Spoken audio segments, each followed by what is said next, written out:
पहले देश की सीमाओं पर हमले होते थे, लोग आते थे, जवानों का सर काट कर ले जाते थे और दिल्ली का दरबार चुप रह जाता था, उफ नहीं करता था, इनके माथे पर जू नहीं रेंगती थी।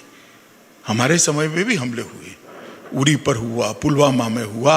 जैसे ही उरी और पुलवामा में हमला हुआ, मोदी जी ने तनिक मात्र भी देर नहीं की, एयर स्ट्राइक और सर्जिकल स्ट्राइक कर कर पाकिस्तान के घर में घुसकर दंडित करने का काम किया। और विश्व भर के अंदर एक बात का एहसास करा दिया कि भारत की सीमाओं का अतिक्रमण बच्चों का खेल नहीं है, यहां पर दंड दिया जाता है। पहले कहा जाता था कि अमेरिका और इजराइल दो ही देश अपने जवानों के खून का बदला लेते थे। वो दो देशों की सूची में मोदी जी ने मेरे और आपके देश महान भारत का नाम जोड़ने का काम कर दिया और भारत के गौरव को ऊंचा उठाने का काम, ढेर सारे काम किए। देश की एकता और अखंडता को मजबूत करने की, भारत को एक करने की, सर्जिकल स्ट्राइक और एयर स्ट्राइक के माध्यम से 70 साल से देश की जनता राह देखती थी कि धारा 370 और 35 से कब चले जाए, कब हमारा कश्मीर सच अर्थ में हमारा हो जाए।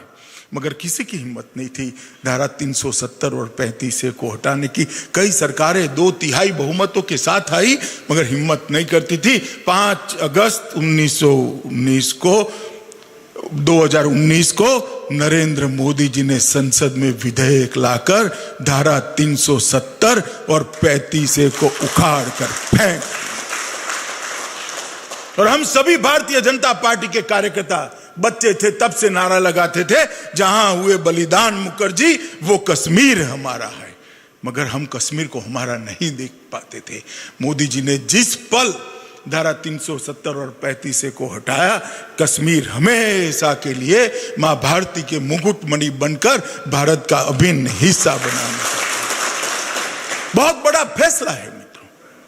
और मुझे मालूम है, मेरे विभाग का बिल था, कितना साहस चाहिए इस फैसले पर निर्णय करने का, और वो साहस हमारे नेता और देश के प्रधानमंत्री नरेंद्र मोदी जी में है।